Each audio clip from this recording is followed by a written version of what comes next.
חתירה זה באמת תרגיל סופר טכני, וכולנו יודעים בגדול את העקרונות, ויש לזה אלפי סרטונים ברשת של רגליים, גוף, ידיים, ידיים, גוף, רגליים. כל העניין הזה שצריך ללמוד את הבסיס לפני שבכלל מתחילים עם זה בדופק גבוה, ובכלל ללמוד את הטכניקה בדומה לריצה. אבל מה שהרבה פעמים אני רואה באופן אישי כשמתאמנים מתעייפים, והוא לא בהכרח עניין של תנועת ידיים, אלא זה משהו שקורה הרבה פעמים בעייפות. כאשר מתאמן מתעייף, אז הוא עושה את אותה פעולה עם הרגליים שלו, אבל ברגע שהוא מתעייף, אז מה שקורה זה שהוא מושך למטה. עכשיו, ברגע שאני מושך למטה, אני מקצר לעצמי את הטווח תנועה, ומעבר לזה שאני מקצר את הטווח תנועה, בסופו של יום אני יוצר פחות כוח וט.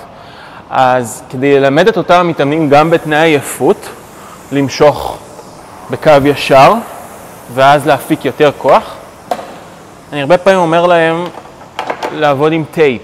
אז מה שאנחנו נעשה, אנחנו פשוט נשים טייפ, והטייפ הזה בעצם, המטרה היא לא לגעת בו כאשר אנחנו חותרים.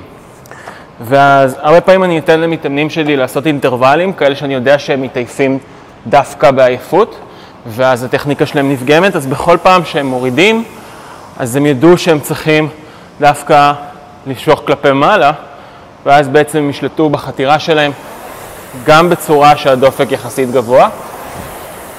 כי הרבה פעמים זה קורה שבתנאי עייפות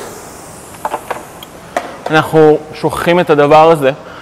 אז מה שאפשר לעשות הרבה פעמים זה לא רק ללמוד לחתור בדופק נמוך, אלא כן לתרגל בדופק גבוה, אבל לנסות להוסיף את הטייפ הקטן הזה, שאז הוא ילמד אותנו לחתור בקו ישר.